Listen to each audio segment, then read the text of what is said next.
Geeks assemble. I'm stealing Casey's old intro. Welcome to Geeks with Wives and Capes, episode 51, your podcast for all things geek, comics, movies, TV, and my lovely face. That's right, your normally scheduled program is different today.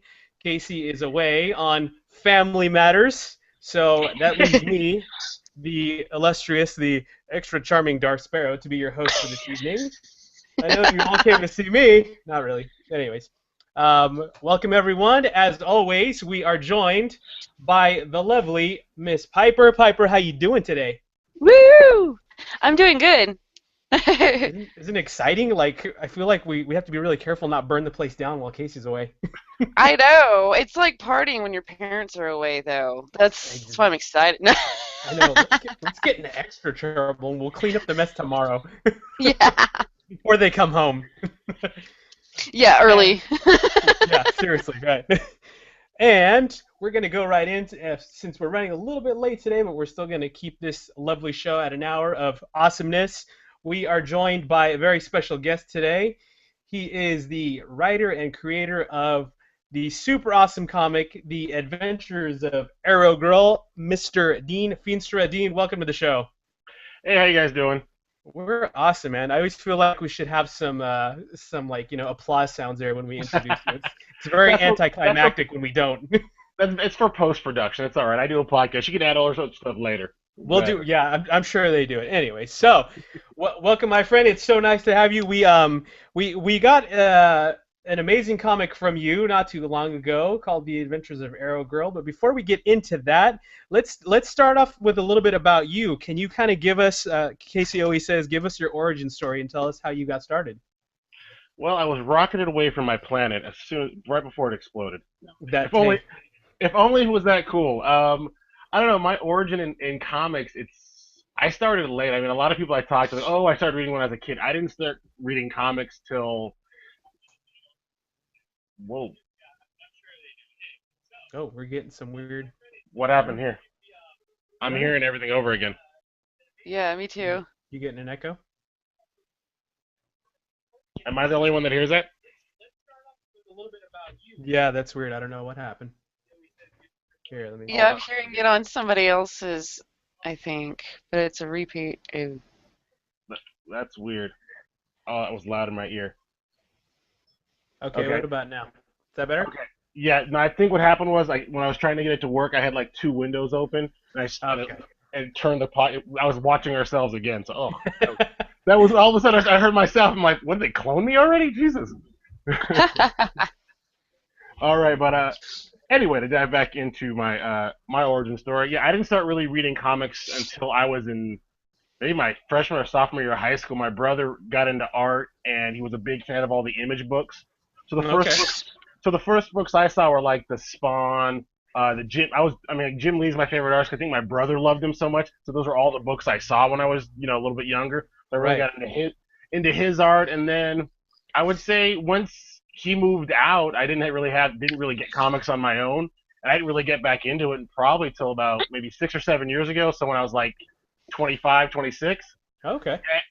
And I just like reading the stories. I mean, it was right when the superhero movies are like, Blade and the X-Men came out. I kind of restoked my fire, and Sure. I started reading them. And I've always dabbled with like writing a lot of short stories and like poems and things in school. I always liked doing that.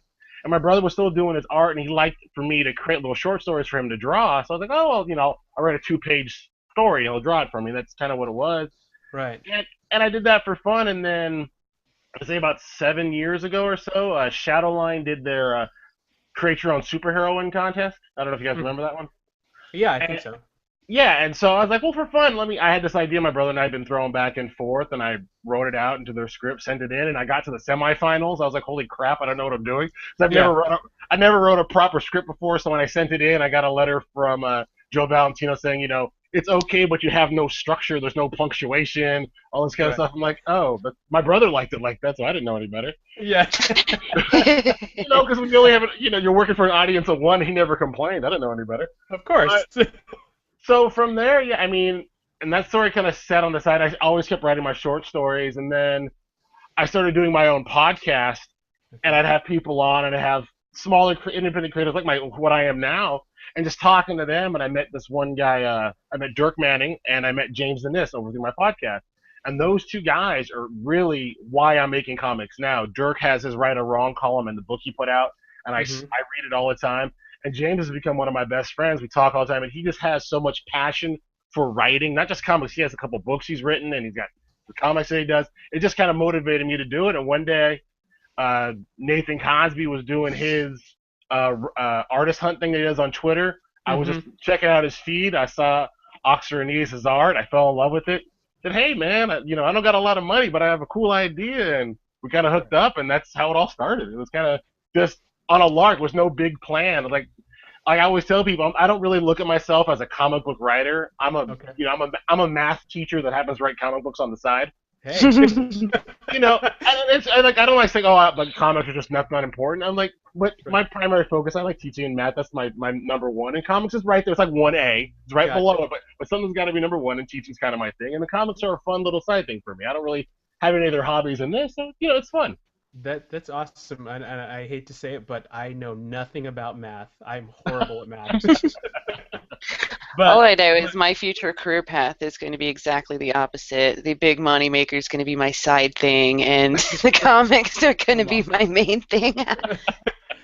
But Dwayne, you're probably like the coolest math teacher ever, aren't you? I tried. I do have fun. I mean, it's like this one thing happened last year where I had another teacher at the school thought my name was Graham Lantern because the kids would call me Mr. Green Lantern. Because I have like a collection. I don't know if you can see. I have a collection of Green Lantern rings, power rings. So I wear a different one every day. I have Green Lantern shoes I wear on casual Fridays. I have a Green Lantern tattoo on my shoulder. So the kids would call me Mr. Green Lantern, and it became Mr. Graham Lantern to this lady for like 3 months. She thought that was my name. That just sounds like a whole different story in itself, The Adventures of Graham Lantern. I know. I'm like, Jesus, let me write that down. That's a guy who's confused for a superhero. It's kind of like Chad Vader, you know what I mean? Exactly. So I try to be. Yeah, I'll talk to the kids about comics and games and things like that. But yeah, I don't know. I've never considered myself cool once in my life. I've always known I'm kind of a square, but I'm okay with that. I own it. Right, gotcha. So what kind of so typically, before you started writing this awesome comic that you put out, what kind of stories did you write in the past, or still write?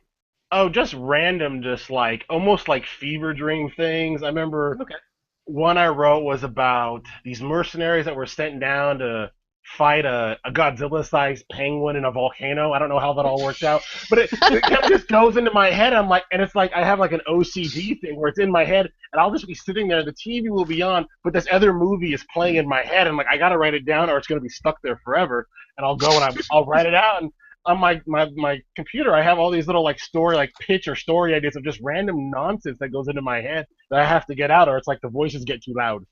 Right, gotcha. So tell us a little bit about how the idea for Arrow Girl came about. Well, the Adventures of Arrow Girl was born from the waiting in line at Hall H at San Diego Comic-Con. Ah, yes. There's a lot of that kind of magic going on at Hall H. Whoa. Exactly. It was years. It was before it was like nowadays how you got to camp out. Like there's probably already people sleeping there waiting to get in. Oh, I'm sure. Yeah. We're already waiting for the Marvel panel right now. Oh, exactly. And I used to go with my brother. I think it was probably like 98 or 99.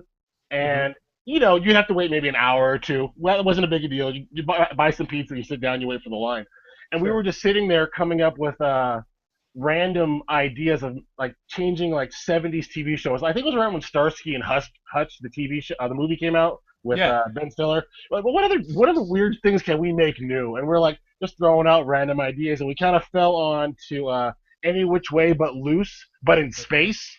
Okay. So it was like a space trucker who had an orangutan who flew next to the truck with a jetpack on. Right. That was kind of the weird thing. That was just the end of it. And like my head goes, and we're waiting in line. The story was kind of going in my head, and it kind of evolved to a superhero story because I like superhero comics. I know there are plenty of other comics. To me, comics are superheroes.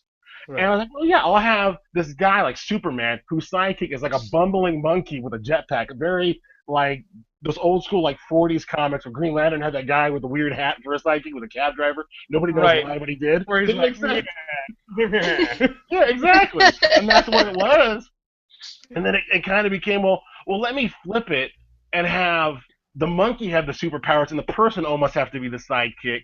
And that was kind of where it was. And that sat on my hard drive for like a few years. And the Right. superheroine contest came up. I'm like, well, I had it as a guy, and I have no problem with a girl being the lead. I'm like, well, let's do this. I mean, why not? I mean, I have Yeah. nieces and stuff, and they could use a character of their own. And I mean, Sure. a lot of how she acts, like Arrow Girl, I kind of sit there and think, what would Carly do? What would Celeste do in Right. that situation? Because I've never been a 15-year-old girl, Sure. so I go off of their, so I go off of their experience. I mean, a lot of working in the middle schools and high schools, I do see kids of that age. So I kind of look at how they react to things. I kind of go, okay, that's how kids are, and I don't make any assumptions because kids are, people don't give them enough credit. When you're around kids a lot, they have a lot more maturity. I mean, they're kids. I won't lie about that, but there are times where they have a way more maturity than we give them, and so I kind of play her that way. So I Right. kind of merge her with my nieces and then the little bits of the kids I've taught, and I kind of made this amalgam of them, and that Yeah. became Arrow Girl. That's really cool. You kind of totally answered my question. I was going to ask you, obviously if Arrow Girl or any of the characters were inspired by people in your life, but obviously you just kind Yeah, of told Arrow. So like I said, Arrow Girl is like my nieces. Battle yeah. Jack. When I think of him, he's like the 1950s dad with with the coat with the tweed patches on his elbow. Ah, yeah. Who always has the great. Who always knows just what to say. He's like the best He's got dad. the velvet smoking jacket on. Exactly. He's Yeah. the perfect dad. He knows what to He, say. he made me think of that too, so I'm Yeah. glad that was actually behind. Mhm. And then That's great. I would say Jack is kind of based off of my son. My son Jackson, he's 13 and he's nonverbal autistic, so he's very like energetic and doesn't speak. So it's a lot of Right. his eyes and his emotions are very raw. So I'm like Battle Jack or Jack is that way where it's just how my son would react is just instinctive and not doesn't mean to do bad. He's just overly energetic, that kind of Right. fun energy. So I kind of pulled my son in off of that, and the mom Diane is kind of like my wife, where not as passionate and energetic as my wife, but Okay. like I base kind of like what she would do. I mean, I don't know if it makes me a bad writer where I can't come up with the stuff in my head where I gotta imagine what my wife would say, but to me it just makes sense when I have the characters for anything I write. When I write this or when I write Midnight Tiger, the Right. characters to me I almost cast them in my head as somebody, and I go, Okay. okay, what would this person say in this situation? And I don't I don't ask them verbatim to say something, but I think, okay, what would they say? And I kind of tweak it a little bit to make it fit in the superhero world because things are turned up to 11 in comic books. Yeah, and you know what? I think it's really cool. I think it definitely translates through your work. It gives it a more sense of realism. We can kind of relate with them. They're definitely dealing with some human emotions. Um, what I wanted to know is the comic itself has a really cool, I guess you could say, kind of backstory with this thing called the battle spirit. What kind of inspired that element of the story? Because it's really cool. It's something really interesting. Well, originally it was going to be kind of like a gem, kind of like what the Juggernaut has, the Sidorak gem or whatever it's called. Hmm. But I was like, that's kind of something that it's too like the Juggernaut. And I figured the battle spirit is something that could be passed on because the way it works is that it doesn't just choose the best person. It chooses the most like heroic and honorable soul. And Yeah. I word it that way because I don't get all hippie and stuff on you. People debate whether animals and things have souls, and Right. primates are really closely related to us. So, to me, I'm like, those gorillas have a lot of emotions, so they have to have souls in some way. Sure. Why not? So, Yeah. so in that moment, when it's gone, it goes to the closest heroic soul, and it goes to the gorilla goes to Jack Jack. And there's a whole backstory that eventually I'll get to, maybe when we collect the trade. I have Jack Jack's origin where you see why he's a heroic gorilla. Like what he Okay. did in the jungle that made him a hero. And Right. I always like this. I mean, it's kind of like the Shazam thing where the powers are supplemental to the person. And it's like the person's still who they are on the inside. The powers are just like almost a suit they put on. And that's Gotcha. why I like how Jack McKenzie was a good man, a good father, and the power just made him do that to the whole city. Instead of just being a good father to his daughter, he was a father to his city. He kept it safe and kind of made sure everything was okay. That was his role. Sure. So that's the way I kind of looked at it. I mean, and being able to hand it down is cool. It gave Chimera the story point of why he wanted to steal it from him. Right. So Very cool. I think Piper had a couple questions for you. sure, I Oh, ramble. yeah. Go ahead and interrupt. I ramble. I was going to say, it's my turn. Will was asking all the questions I had. That seems to be my luck. Will and Casey both have the good questions out before I can. At We least I read your get them mind. answered, but then I still sit here and do nothing. You're like, what do I do? Yeah, I'm like, well, at least I'm getting them answered, but um, that and I am so scared I'm going to interrupt in some way. But I was wondering well, first, actually, I was going to tell you when you said it's not lazy writing when Mhm. you were talking about basing everybody on, well, what would this person do and that person do? Mhm. Stephen King, one of our coolest writers. Yeah. You write what you know. That's true. That's true. Yeah. He was a big fan of horror movies Mhm. when he was a kid, so his stories ended up creepy stories. Yeah. Mhm. Characters are all the time parts of your friends' personalities and your family's personalities. The cool thing is then they start growing on their own. They have that Yeah. boost. You take that piece of someone you know, Mhm. and then they grow. So I am really excited to see how these characters grow. I was taken off guard, so I guess this was going to be my first question that he didn't ask yet. I was taken off guard because I was sitting here going, well, this is cute. And then we get serious. Was there like a timeline like set up between we're gonna get the reader established where we need them to be and then we're gonna get into the nitty gritty of what I want this comic to really focus on? Did anything have to get cut out for lengthiness or well, I guess what was the deciding factor for the timeline to get all the ducks in a row? You mean like for the pacing in the story? Yeah. Well, I've always liked Atomic Robo and how they do their stories and the kind of the short mini story arc things. And Yeah.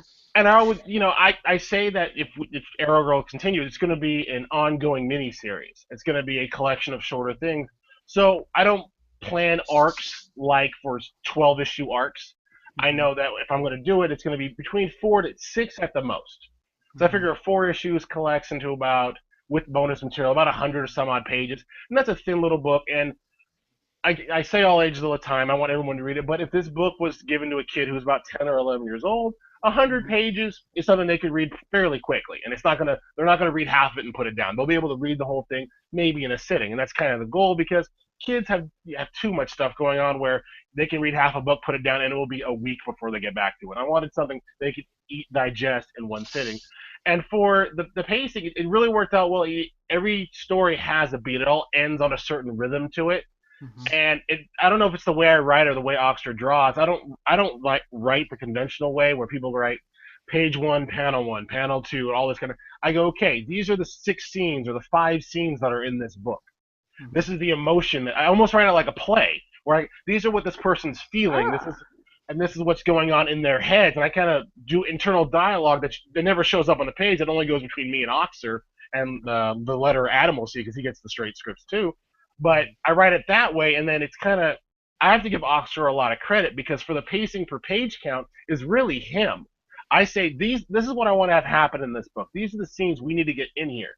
Do you think this scene should be 5 pages? Should it be 3? Does this need to be 6 or 1?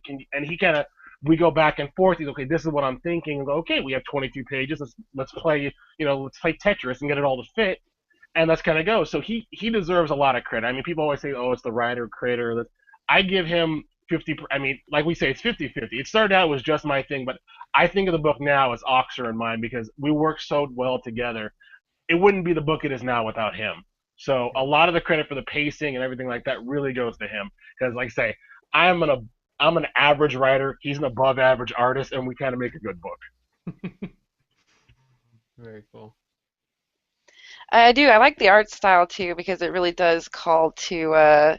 You can definitely tell this is one that's for all ages. Um, Yeah, well, originally it wasn't going to be an all ages book. When I first wrote it for the superheroine contest, it was I was really into Buffy the Vampire Slayer at the time. So Mhm. I mean, who wasn't? I mean, come on, everyone loved Buffy. And so Right. in my head, it was more of a high school teen kind of thing where she was going to be like 16 or 17, and it was more of her being more mature and stuff. And after I didn't win the contest, I had Ray Anthony Height was going to do it, the guy I'm doing Midnight Tiger with. And if you got the first Kickstarter in that book in the back pages, there are some drawings that Ray did of Arrow Girl, was actually Rocket Girl at the time. That was her original name, but I saw too many books with Rocket Girl in it, so I was like, well, I need to go something different. Right. And so that was yeah, I saw those. yeah. And then the other sketches are my brother David. We were going to do it together, and then he went and got a career that paid him really well and all that kind of stuff. So he didn't have time to draw. Bad Darn it. priorities. I have to say bad priorities. Money over art. I mean, I don't know. So Exactly. So it was kind of floating in this kind of she was older thing, and then like I said, I saw Oxford's art and I saw just the energy in it, and it just kind of translated well.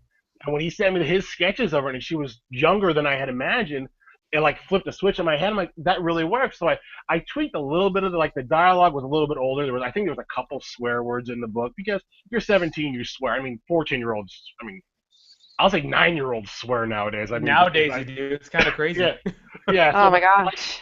yeah, it's kind of nuts. But in Arrow Girl, there's no swearing, there's no blood, there's no gratuitous violence. I mean, it's as violent as a Tom and Jerry cartoon.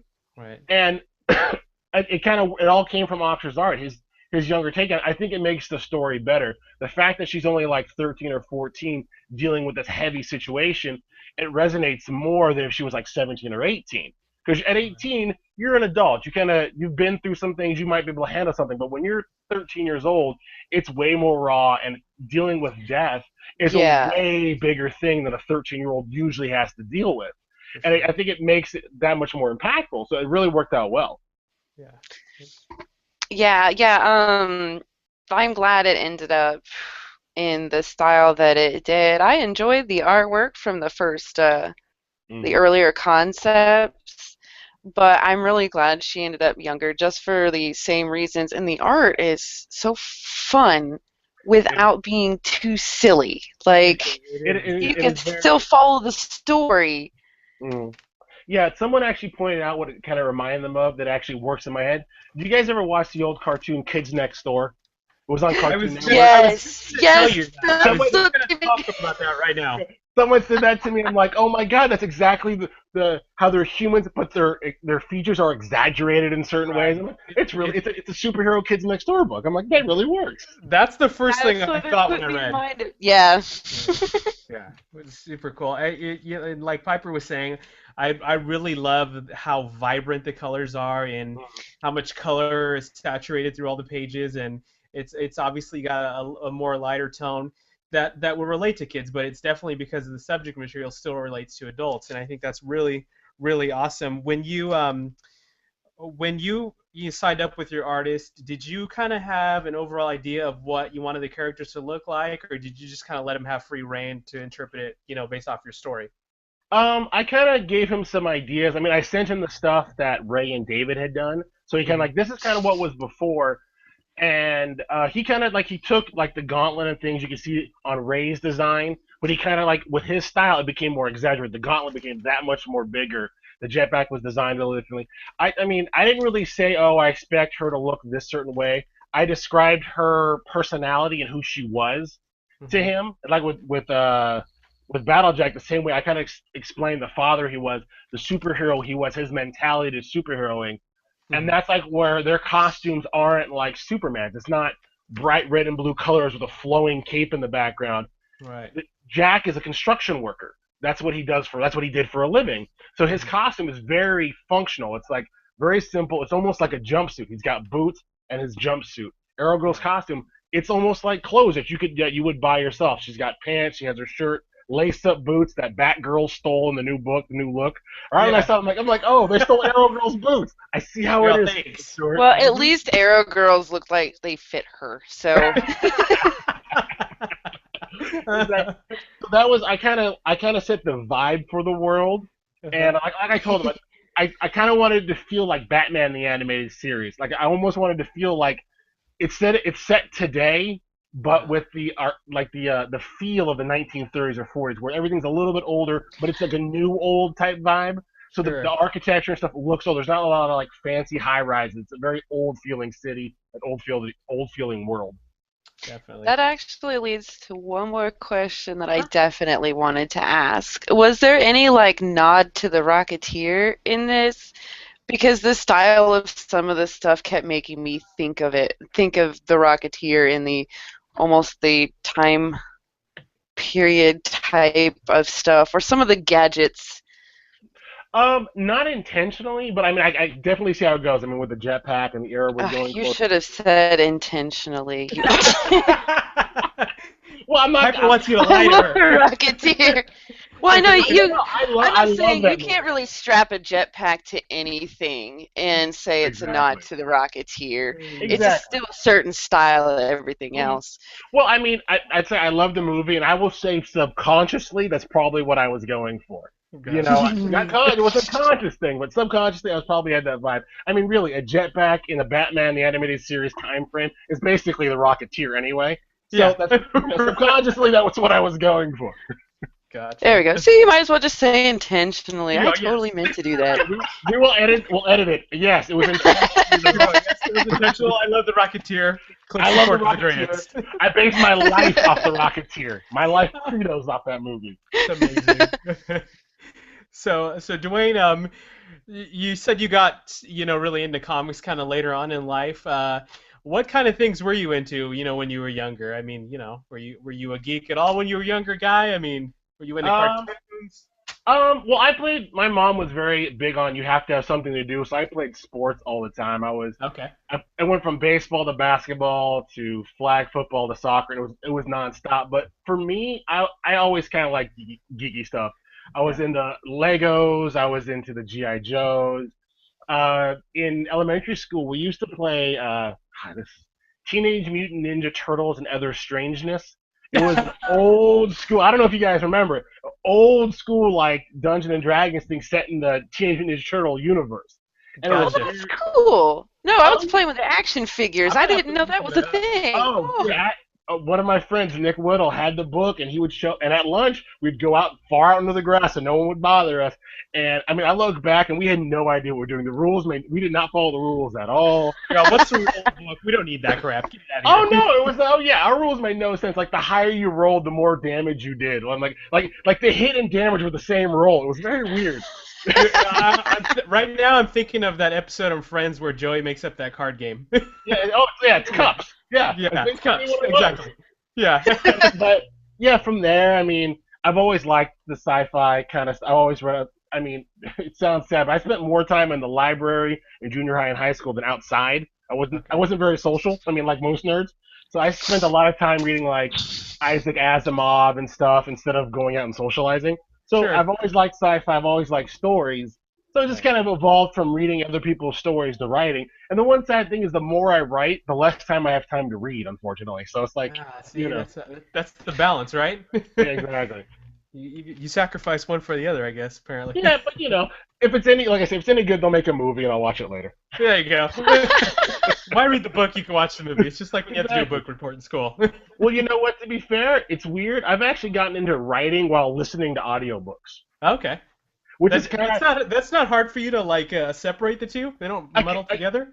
well, occasionally I mean, I'll find myself writing what was just said, but but mostly it'll be like I'll listen and listen, and something in that story will inspire me, and I'll Right. write for a few minutes on mine, and I'll have to go back because for those 20, 30 minutes I'm writing, I'm not listening anymore, and and I put my ears back on, I go, what the heck just happened? I got to go back 2 chapters and start it over again. Right. Instead of 6 hours, it takes like 12 hours to listen to a book, but Yeah. it's all right. You get there eventually, right? Exactly. It's all about the journey, right?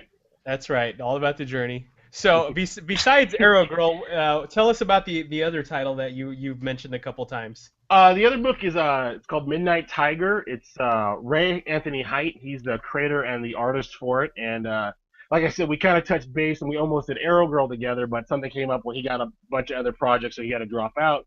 Then when That's cool. his schedule kind of cleared, he wanted to do his own thing. He's like, well, I liked your writing on Arrow Girl, but I want to do my book. And he wanted me to write it. I'm like, well, sure, no problem. And we came up. I mean, he had the characters. I kind of built the story, built Mhm. the story arc for the first book, and we have kind of a loose, I'd say, like not a Bible, I'd say a character Bible, whatever. We have ideas for a while in the story arcs, Mhm. and yeah, we kickstarted that one. It's actually coming out through Action Lab. I think the first issue comes out this month. I think the end of this month. I think. I don't know. I don't pay attention to those kind of things, but I think I see it on Twitter all the time that they're saying it's coming out this month, so it's got to come out probably Yeah. after Comic Con. Oh, So very cool. so it was, yeah, we kickstarted that book, and the Action Lab thing. It was kind of all out of nowhere. Ray was just one of his friends got hooked up with Action Lab, and he tweeted at him that it'd be cool if Midnight Tiger joined Action Lab. And Action Lab responded on Twitter, and like 2 days later, it's like, oh hey, the book's with Action Lab now. I'm like, oh hey, power of Twitter, good on. Feel sweet. There Yeah, it is. all right on. So Yep. yeah, and so it's coming out, and then they have a San Diego Comic Con, so it's next weekend, and Mhm. Action Lab has a panel, and Ray's going to be up there talking about the book. They have a bunch of signing stuff that Ray's going to be doing, so it's going to be cool. Very cool. What's that book about? That book is, I mean, it's another teen superhero book, but this is probably closer to what the original Arrow Girl was, Okay. where it's about Gavin Shaw. He lives in, like, I'm from Long Beach, California, so and Ray used to live around here, so he lives in a fictional version of kind of like Compton. And if you don't know Okay. Compton, I mean, if you listen to rap music, you know what Compton is. And Compton is a harder area. There's a lot more street violence and that kind of stuff. So That's Gavin that's Shaw, that's a mild way of putting it. well, no, I don't. Well, no, because there are nice places in Compton. I'm not gonna say Yeah. Compton's like a war zone. I'm just it has more violence than normal I cities. always joke with my friend when, I visit LA a lot, and I always joke with him, and he's like, "Oh yeah, we're gonna do this thing at a bar in Compton." I'm like, "Should I bring my bulletproof vest, or am I cool? Am I gonna be cool? Is it a cool part of Compton?" Just remember, just stay low when you run and serpentine. Exactly. You'll be fine. Very cool, But man. so in Gavin's world, there are superheroes, and they do superhero things. They're like stopping alien invasions and monster robots. But he's gotten to this point where he's like, they don't stop the street violence and the drugs. My friends are getting shot. Drugs are being sold in the street. And that guy, if he's not punching a robot, he's collecting endorsements. And it's Gotcha. like, so he gets kind of tired and fed up with it. And as comic book fate has it, he comes into superpowers by a blood transfusion from another superhero. It was all explained in the free comic book day issue that you can pick up, I think, on Comixology. Oh yes. So he gets these superpowers, and his powers are kind of like Spider-Man-y, Daredevil kind of stuff, where he has heightened senses. He can leap a few stories up. He has retractable finger claws. Midnight Tiger is thing, and he has a Right. healing. He has a healing factor, and so Ah. he decides, what alien invasions, all that kind of stuff. Let Superman deal with that. I'm gonna worry about Compton, or he lives in Apollo Bay. So Yeah. he just worries about street level violence. So the first arc is him going to war with this gang that has been taking over the entire city.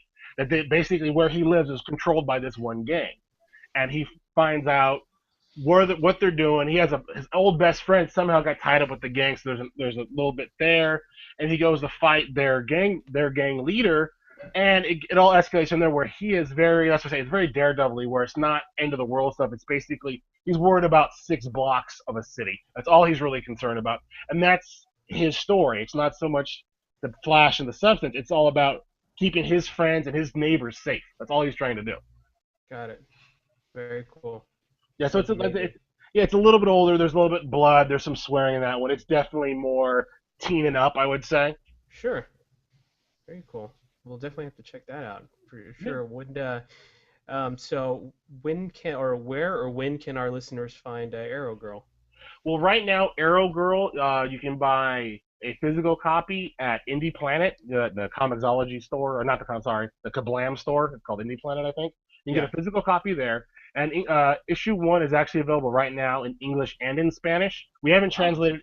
Yeah, well, Oxer is from Mexico. okay. Juan Pablo, he did the coloring. The beautiful coloring is by Juan Pablo Reibling. They're both Hmm. from Mexico City. So Oh, for very them, cool. so they have their cons in Mexico, and they wanted it in Spanish. So, excuse me. Juan translated it. Adam did it in both languages. So you can get either one, whatever you want. And then you can buy it digitally through the Arrow Girl Facebook page. They have a little sell-fi store through there. Mm-hmm. And issue 2 is going to be going up. We just sent it off to the printers. I have to email all the Oh. Kickstarter backers their digital copy first because they get first dibs. So Mhm. probably I'll send it to them this weekend, and then right before I go to Comic-Con, we'll put up issue 2 up digitally, and we'll throw up issue 2 up on the Indie Planet as well if people want to buy a physical copy there. Yes, I definitely encourage everybody that's listening and watching to check it out. It is a super fun comic, and like you Yeah. said before, it's definitely something that your kids can pick up and read. It's amazing, and you'll still love it, even though the kids can read it too. So check it out for sure, which will segue into our next topic, which is comics. Now, Dwayne, this is where we usually talk about what we're reading, or if you're not reading anything, what you're watching, Mhm. or anything that's interesting you in your world right now. So I will go ahead and I usually have to go first, but since I'm hosting today, I don't have to go first. So how about we take Piper? Piper, what are you reading this week, watching, loving, all the above? Oh.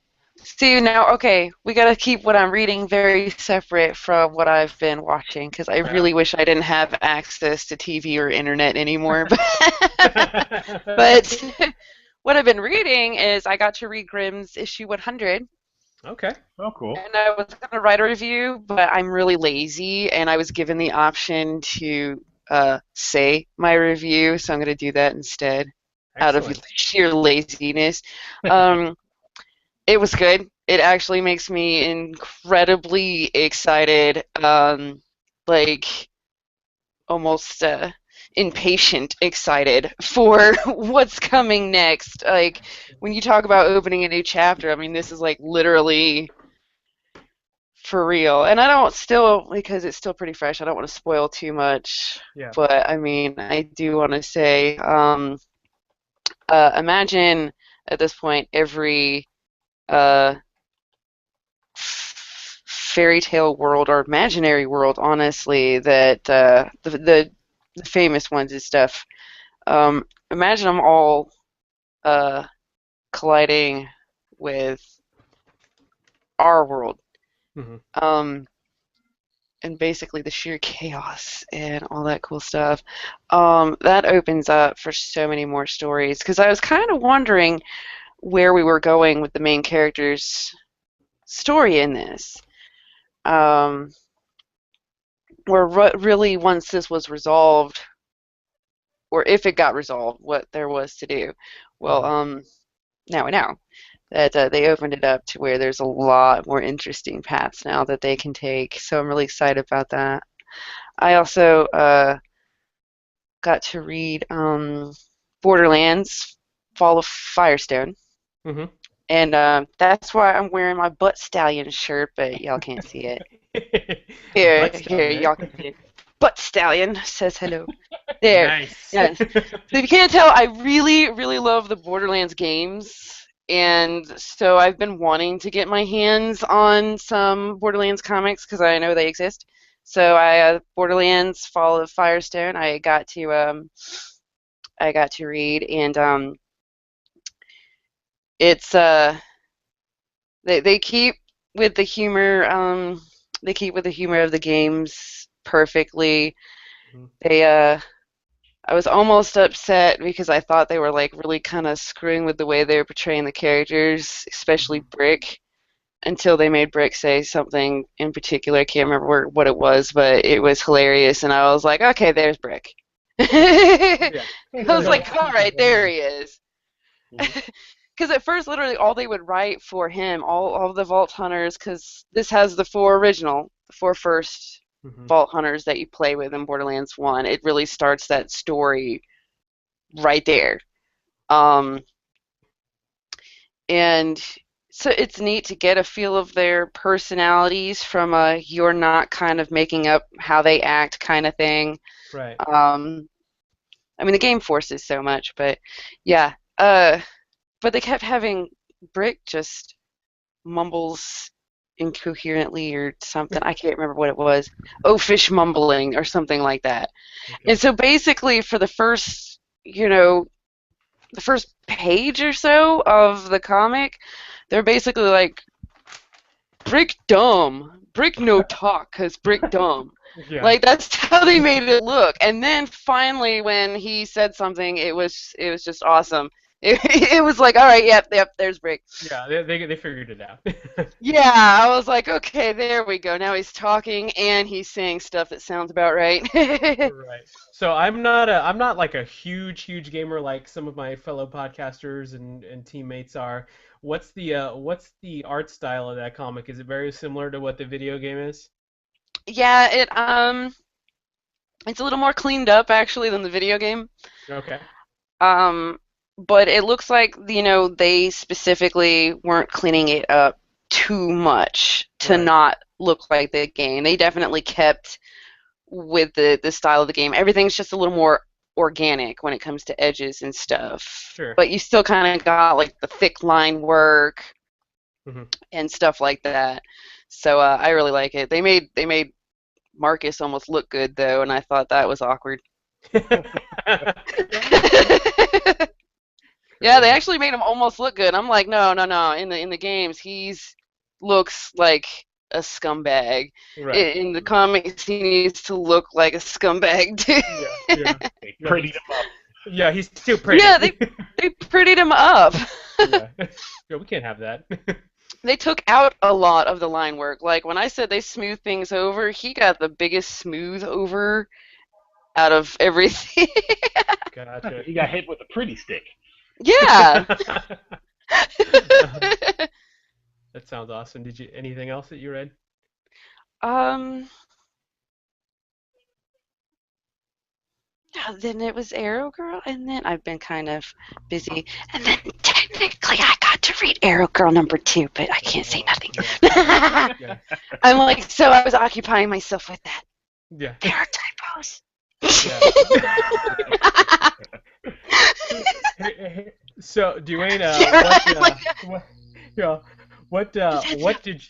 what did you read this week or watch or love or what are you into right now? Right now for reading for comic book wise, I am definitely I'm a fan of Elseworlds and What If stories. Okay. So I have a big collection of them. So I kind of reread them every once in a while because it's just crazy. Like the What Ifs, I like them to an extent because it's like, what if this changed and everything goes as badly as possible? Because that's basically what Right. Marvel does in their What If stories. Well, the Yeah. Elseworlds are more genuine alternate realities. Yeah. So I kind of dig those. And I've been reading what Marvel's been putting out, those 100th anniversary things where they kind of jump their stories way off into the future. Kind of Okay. like what DC did with the 1 million when they jumped off like that. Yeah. So it's really cool. I read the Spider-Man one where it was Mhm. set off in the distant future somehow, and Okay.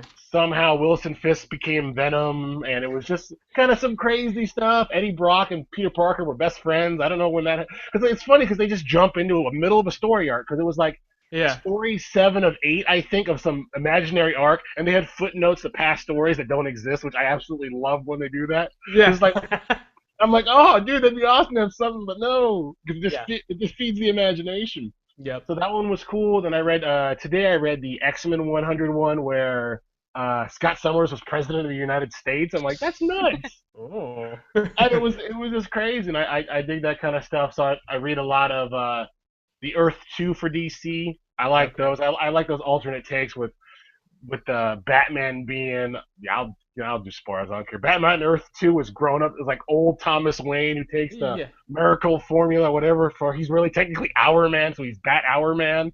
It's crazy. They have a black Superman. It's so Right. crazy. I just love that kind of stuff. But I mean, you can't go without reading like the great Image books. You got Chew just came out. That was good. A new Yeah. Atomic Robo came out this week.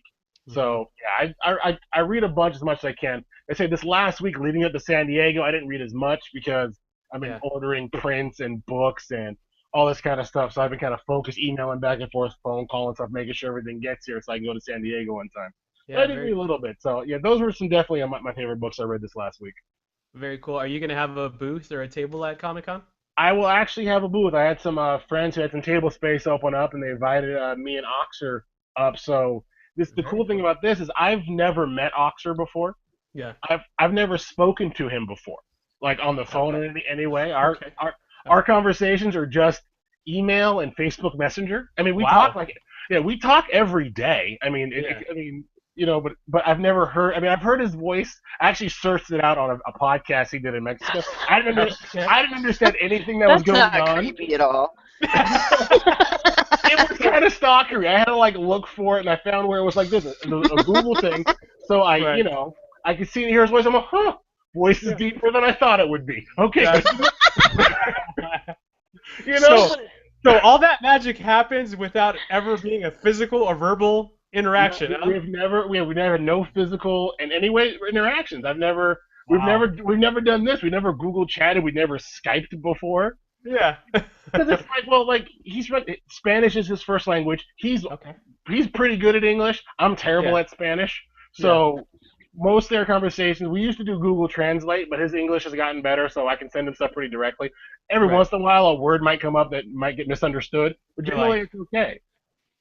Oh, when Yeah. he says stuff to, it's usually when he says stuff to me, I'm like, what is he trying to say? I'm like, oh, Yeah. okay. So, but yeah, this San Diego, I'm picking him up from the airport Wednesday morning. It'll be the Okay. first time we actually lay eyes on each other and we meet. So we'll be Gotcha. at the small press section. I think it's called the Ghetto, and Okay. that's what someone told me. It's a small press ghetto because they have like Indie Island and Web Comics Alley. Right, It's like right. small press ghetto. I'm like, great, I'm poor. Good to know. Yeah. Things don't change. But we're Yeah. at table P10. It's the Ergo Comics table. And Mhm. I'll be there with Oxer. Our friend Jules Rivera will also be sharing the table with us. So Yeah. it'll be cool. If you, like I say, if any of the Arrow Girl fans out there who have any of the books or want to come pick up a new book from us, this would be the time because I don't know if he's coming next year or not, but you will be the only people to have a signature of both of us on the book Awesome. because I Yeah. signed all the books because I get them sent here. But Yeah. this was the first time. This is Oxer's first time in the United States, period. So Very cool. if you have anything of his you want to get signed, I'd say come on down and get it signed. But yeah, we'll be at P10, I believe, is the table number. So you can, P10. I am definitely going to stop by, man, and meet you in person. oh yeah, definitely. It's under Ergo Comics. Don't look for my name. Don't look for Arrow Girl. You'll never find me. That's how I keep it. I go under the radar.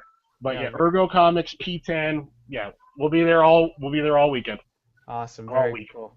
Very cool. Well, for as far as what I read, in all light of the subject of Comic-Con, I read Harley Quinn #1 invades Comic-Con International San Diego. So let me just preface this by saying, being in Fresno, you wouldn't necessarily look at Fresno as like the geek capital of the world where a lot of cool geeky stuff, happens. Not to sound like a schmutz and I'm full of myself, but around work, I'm the geek guy. I'm the cool geek guy that gets to do all the cool stuff. All right. So I often get a lot of questions from coworkers, friends who are not really into this whole culture, like what happens at Comic-Con? Like, what's it like? What's this? You want like a really good kind of almost realistic idea of what happens at Comic-Con, only with Harley Quinn in the midst of that, you should pick this book up.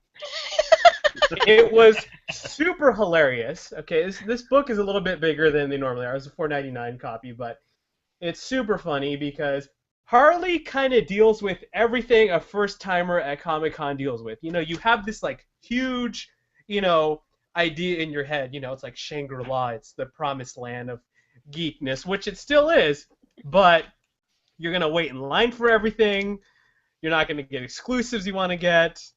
You're going to like be lost at times, and they pretty much cover all of that in this book in a really funny Harley Quinn way. It's super amazing. The cool thing about this comic is they did kind of like what they did with the Harley Quinn Zero, where they had several different artists kind of go over, do their own take on Harley. So you get that. I always really like that because you kind of get to see what somebody else's interpretation of what this Harley Quinn comic would look like if they were, designing it or if they were the artist. Sessions are always cool. Yeah, so it's super fun. One of the points that really cracked me up and it really made me laugh. I don't know how many of you that are listening have been to San Diego or been to Comic-Con. There is a restaurant in the gas lamp called Dick's Last Resort. Mm-hmm. It is a super amazing restaurant. It's a barbecue restaurant, but it's funny because if you've never been there, you're really confused when you go in there because it kind of looks like, a back alley with picnic tables, which is like the main part of the restaurant. And then they have a smaller, kind of looks like a Hooters or like a Logan's Roadhouse type restaurant. They have like all this barbecue food. But you sit down and the waitress usually starts yelling at you. She's like, "What the hell are you doing? Why are you sitting there?" And you're like, and you're really confused if you've never been here because you're like, why is this waitress talking to me like that? But you kind of, if you're smart enough, you kind of figure out that that's their shtick. All the waitresses, people that work there, their job is to treat you like, like they're a total asshole douchebag. Now, there was a place specifically in this comic book that Harley went to. Obviously, that was, inspired by that. That was called Rude Rick's Hateful Hideaway. So, if you kind of translate it, almost it sounds exactly the same. Where the girl kind of started talking to her like that, and I'll spoil this little part, but Harley did her typical Harley thing and kind of just lost it and started beating up on this poor girl.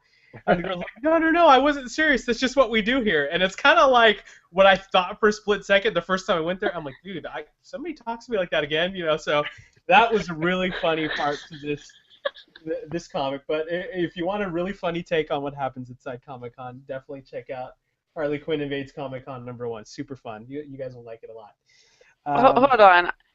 I have to get this straight really quick, though. Yeah. There's a business Uh-huh. that people willingly go to and pay money to get treated like crap. Exactly. And it's not an S&M club. No. Yeah. Hey, and the food is super good. What? Yeah. Are you sure? I promise. I guess. Is that... You know what's really funny How much is they is make it for them to pee in it? Like, yeah, they make these really obnoxious hats out of like napkins almost, and they'll write things like "stuffs her bra" or, has a small wiener on your hat. It's really funny, and you sit there and wear your hat while you're eating. It's hilarious. You just walk in, why? yeah, you walk in there and it looks like a frat party. It's hilarious. Yeah, it's a lot of bachelor parties will go there because it's just funny. It's even funnier when you're drunk. So yeah, it's a super fun place. You kind of knowing that's what they're doing, you'll probably enjoy it a little more. But anyway. Oh yeah, I guess. Yeah. Anyway, so shall we move on to news? There was a lot of news this week. Yeah, well, I mean, pre-San Diego. This is when everyone shoots the proverbial wad because they want to be the first one to say something because everything's going to be muted out over San Diego. No one's going to hear nothing. You got to get it out right before. Exactly. Hey Piper, what exciting things would you like to talk about with us this week? Before we go on to the news. Okay. Well, it is kind of news. It's newsworthy. Yes. There's already been a whole bunch of comic book announcements, especially from Marvel's end. Oh my God, yeah. Are you saying things? Who? What? What did I do? Oh, okay. Your mouth was moving and I wasn't hearing anything, so I was like, are you saying things? Are those words? What's happening? I pretend talking. Okay, yeah. I'm dubbed over in English. He's really. Yeah, I was just gonna say I'm talking like a really bad dubbed over Japanese film. I'm sorry. Okay. Yeah. The delay on that was just all right. So, the easiest one to talk about is the Captain America change. Yeah. And I could say this stuff because it's already been announced. The Falcon taking over for Captain America. That was the big news that dropped on the Colbert Report, I believe it was. Yeah. Captain America, Sam Wilson will now be the Falcon. Yeah. I did like the joke because the Falcon's totally. That's what represents America. Hey, like, well, maybe think about that. Change his name. Everybody changes their costume, their name. I'm sure that if he wanted to, but at least one person asked how in the world that was even going down. So to explain, if you don't know, Captain basically sacrifices himself. Crap happens, and he gets. Because comic books are ridiculous, he gets the serum sucked out of his bloodstream because it's totally still in there after all these years, I'm sure. Like, somehow, through these needles, these dart needle thingies, he manages to just get the serum sucked out of him. Okay. Hey, your name's not the Iron Nail if you don't know what you're doing, okay? Yeah. Okay? That's you gotta have the power to back that, right? Exactly. And then he ages. He ages rapidly to where I guess he should be if it weren't for the whole pretty much cryogenically frozen storyline. But we're gonna do this random, like, I lost my immortality powers storyline instead, so now I'm gonna rapidly age now. Wait, didn't they just do this in the Wolverine movie a little bit ago?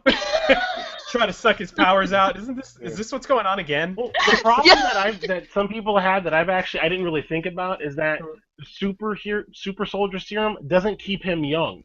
Right. He was young because he was frozen for 60 years in ice. He's still a 40-year-old dude. He's not 90 years old. He was frozen. His clock stopped. Yeah, basically he should be a 40-year-old guy. Right. Yeah, and what they show, though, and what they say is that he rapidly ages and basically time very suddenly catches up with him. And that's why, I mean, he would technically already could use a replacement for the not having the super soldier serum, because I'm sure that probably would do some shit to you. But, or at least, you know, have multiple captains, who knows. But the rapidly aging is the stupidest part about that. Yeah. Right. And I'm sure he'll be back because they always are. So, but the rapidly aging is the stupidest part of that. That's why I said that one's the easiest one, because then we just get dumber. Right. Then I'm going to skip the Thor one for a second, and I'm going to go over to DC. Okay. And their do-over of Batgirl for the New 52. That do-over of Batgirl was everything about it sounded like a very old dude going, "Hey ladies, we're hip, we're with it, we're with the times." Yeah, because when I think comic book readers, I think The View. Yeah. Right. Yeah. Well, that was where, see, and that's the Thor thing too. When I think of the comic book demographic, I totally think of The View. But even Babs Gordon, the carefree college student who's unemployed, went out and got a biker suit and some ill-fitting boots and slapped the Bat logo on it, and she's Batgirl, and she loves parties and selfies and kicking bad guy booty. What the hell? Right? That's what it looks like, though. What the hell? For one thing, does this mean her dad is not only paying for her college education, all of her amenities, everything she needs, basically, he is paying for on his shitty salary somehow? It is everything that happens in Gotham to those people is always from a generous donation from the Wayne Foundation. Yeah. Come on. From an anonymous benefactor. Exactly. If they don't feature Bruce Wayne going, "Listen, I'm not going to pay for the 4G service on your phone if you don't get the hell off of Facebook." If they don't feature that somewhere in the comics, they screwed up. It's the whole thing is fail. Yeah. I just don't like that the whole thing is everything she owns burns down. Like, that's the laziest writing. It's like, I mean, you want her to move, come up with a good reason. That's like it was a dream all along. Yeah. Crap. It's just, she's now Stephanie Brown from before the New 52. She's college Batgirl, which is what we had before, which everyone liked. I'm like, why not just make it Stephanie Brown? What the heck? Leave Barbara, she's older. I don't picture her as college age. I always figured she was old. She was already graduated. Yeah. I just like Barbara, the character, as she was. I liked her storyline as Batgirl, and I liked it as Oracle. Yeah. And she grew. She grew. She was kind of a young, stupid kid at first when she first started Batgirling, but she grew. In fact, she grew more mature-wise than most Robins. So, well, that's a lot of those. Though. I mean, that's why so many people were drawn to that character, because she's one of the few characters you can see in a comic that evolved and changed. She went from being Batgirl to being in the wheelchair to growing through that whole process. That's a story arc where everybody else deals with stuff, and they never really are in any danger. Where something tragic and real happened to her, and they kind of all wiped it away. I don't know. They took away. Not like saying like her whole character was being paralyzed, but that whole experience. I mean, I know they explained how she got better or whatever, but it kind of trivialized everything she went through. Yeah, I hate when they do that too. And they can't get rid of their breadwinners completely, so But I mean, I think that she was good going from Batgirl to the Oracle, but she really grew. Whereas most of these characters, and just about any of these comics, honestly, most of them kind of grow to a point where they're like, all right, we like where they're at, and then everything beyond that is do over. Like, Yeah. Hmm. all right, we explored this direction, but let's go back to what was really profiting. Sure. We Yeah. explored this direction. Let's go back to what was really working. Do over. It Yeah. was only a Every dream. It was character. a different universe. Mhm. Whatever story they got to come up with for their do over. And she didn't need one. Mhm. She was Yeah. actually growing instead of being stagnant until they decided to go weird. They decided to go weird anyway. She It's wasn't it's stale. it's the Yeah. Miss Marvel effect. It's that book got really popular, so no, they need their Miss Marvel. They Yeah. did that. Look what they're doing with Teen Titans. All of a sudden, they're now all about tweeting and Facebooking while they're fighting crime. And like, what the hell is this going on? I don't. Yeah.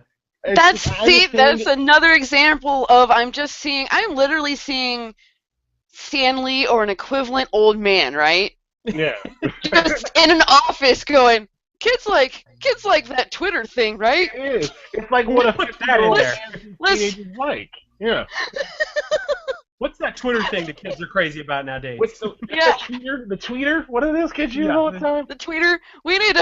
These characters need to connect more with kids, I Yeah. guess. Well, And did in you this guys? case, but that was the thing is like Babs is supposed to be, connecting with this 20 something female demographic, or at least that's who she's supposed to be representing.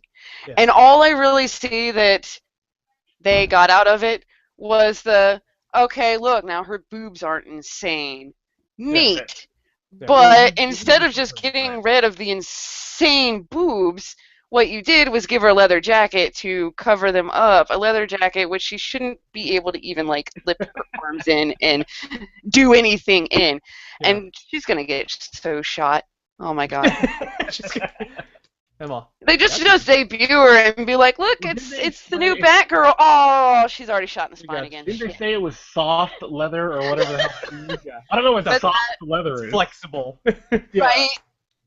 That that brings us back to Marvel Yeah. for the big view reveal for She-Thor, I guess. You know what? Before you go on, let me just say, how do you not watch The View while you're reading comics and eating your oatmeal? In the Right? afternoon? You do all the time.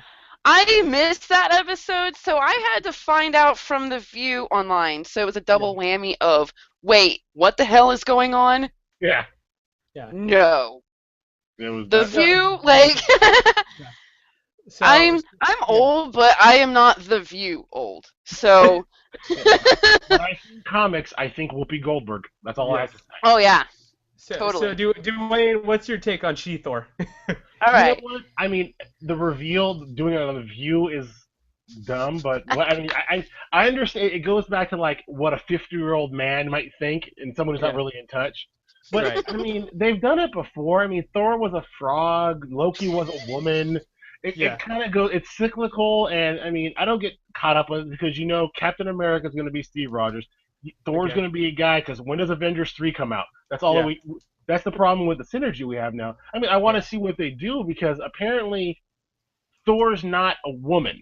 Yeah. There's a woman Yeah. holding Mjolnir. That's where the Yeah. misleading all the headlines saying Thor's now a woman. No, Right. Thor has that Jarbrenner axe now because he's no longer worthy of Mjolnir.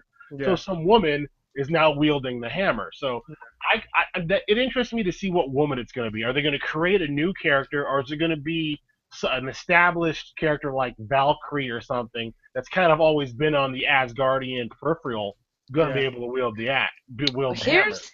Here's what so far in the investigating and the snooping. Bleeding cool. So far, Yeah. what I have found out that they have done for this female Thor is, you are right. She is a separate person. In some cases, I would have actually been happier if the actual Thor just kind of grew a pair of boobs and was like, "Oh, well, shit. Damn. Guess I'm a chick now, guys." When does this happen? That happened because Because random mystery boobs, him, I don't know, accidentally getting slipped some steroids, his penis shrinks, he grows some boobs, whatever. That happening makes a hell of a lot more sense Yeah. than how they're justifying female Thor. Because the reason they're still calling her female Thor is Hmm. this chick, she is worthy Yes. of wielding the hammer. Okay. So she decides that she also wants to dress exactly like him and call herself Thor. Thor is Thor. Well, it's kind of like That's dude's name. Thor Yeah. isn't a name anymore. Thor is almost like a job title. Yeah, it's Like like if you an hold FTO. Mjolnir, But it's you're not, Thor. because Well, I his know, that's name's what they're going not. for.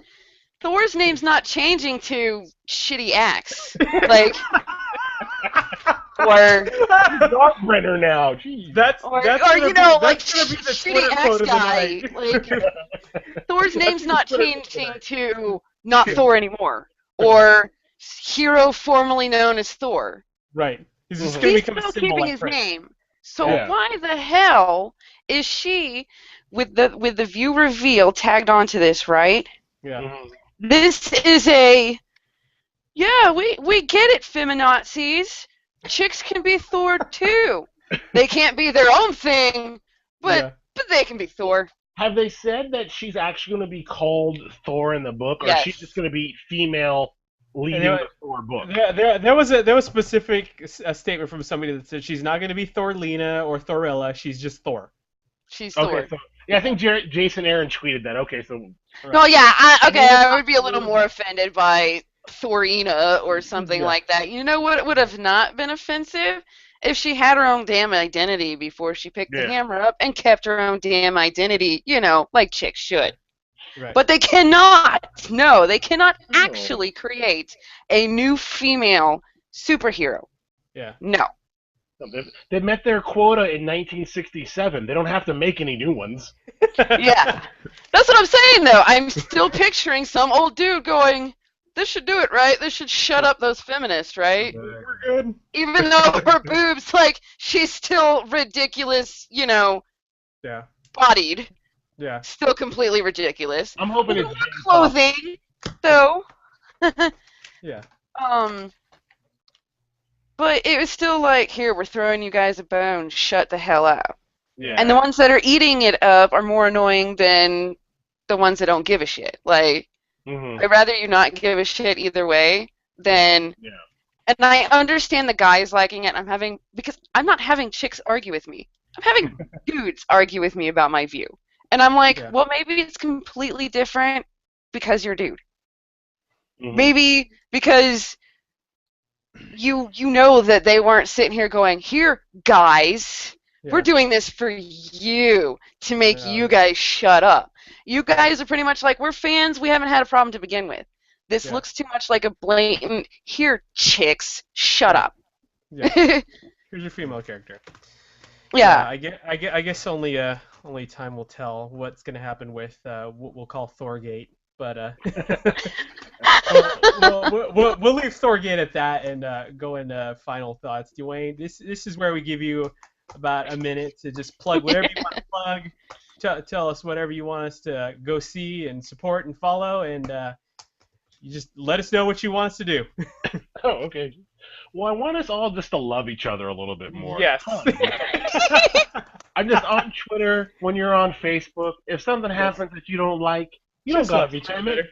Just, you know what, you can click on that little arrow on Facebook and just don't show this to me anymore. And it disappears. You never have to see it again. Don't go on to a 17-paragraph ramble about why black Captain America is offensive to black people. I don't need to read that, okay? Just let it go. I'm too Watch lazy to Arrow, write let it go. something like that. Oh my god. Oh, no, you want to hear crazy news? Go to the Fox News site on the article about that. Read the comments. Yeah. Read the comments about Girl Thor and Black Captain America. Those guys are nuts. Oh, I haven't been to Fox News in a while. I'm due for a laugh. Yeah, Oh, go dude, ahead. Side is nothing but I'm a comedy, troll pure fan. gold. Yeah. I'll just drop in and drop some random thing just to get them all riled up. I love doing that. But just to plug stuff, I would say definitely go to, you follow me on the Twitter. It's just my name. Go to the Facebook, put Adventures of Arrow Girl, go right to the Facebook page. We got like 970 likes. It would be cool if we hit 1,000 after Comic-Con. That's our goal, is at 1,000 likes. That would be pretty awesome. that you can get the books through There you go. the Facebook store. And I mean, yeah, you just hit me up on Twitter. I am pretty giving. People ask like during the whole Kickstarter, even today, if someone comes up and say, "Hey, I really like your book, but I don't have 99 cents," I'm like, "Well, let me send you. I'll send you like half the book because I have it saved in 8-page, 12-page, and 22-page chunks.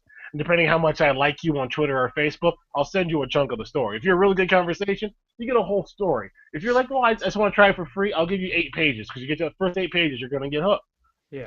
I'll give you half of it for 50 cents. I say the first hit I'm playing.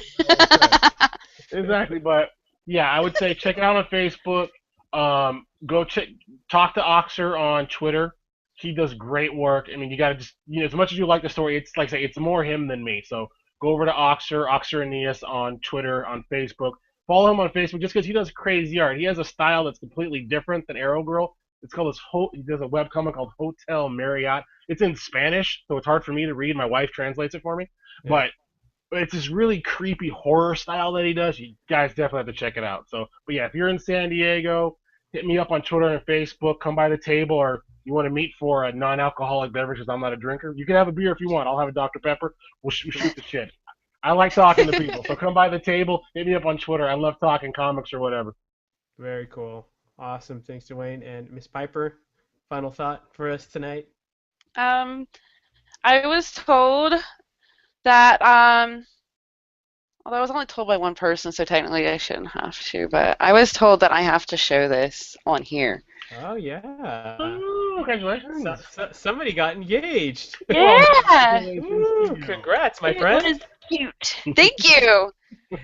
Hopefully that satisfies the quota. I was joking that just through the entire thing, I was going to be like, like through the whole thing, just like, no. You're all, Yeah, like, I got it. It's right here. No, no, can you see that in there?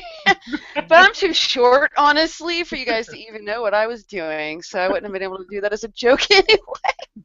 So Piper's going to be our first official wife on the Geeks with Wives and Capes podcast. wow, look at Yeah. Very cool. That's so awesome. Congrats, my friend. Thank you. Other than that, when it comes to plugging, follow me at whatever it says at the bottom. Follow me at FizzGiggity. It's the easiest way to piss me off, so if you want to fight with me, totally follow me there. No, I'm kidding. I'm really, really nice. I'm just really opinionated, and I always apologize after if I hurt any feelings.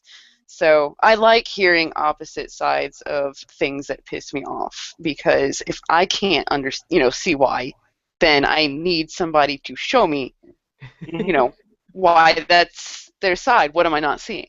Gotcha. Yeah. Very cool. I apparently have an article actually to read on the Geeks with Wives website, I believe, about why Wonder Twin Thor is good. Oh, I haven't. gotcha. Yeah, I haven't gotten to read that yet, so maybe that will. Yes. And speaking of that, if you want to read good articles about comics, about movies, about TV shows, sometimes about toys, or you want to read our massive amounts of coverage, which I'm sure will be coming out of Comic-Con from myself and Mr. Chad Osuna, check out geekswithwives.com for all your latest news on all things geek.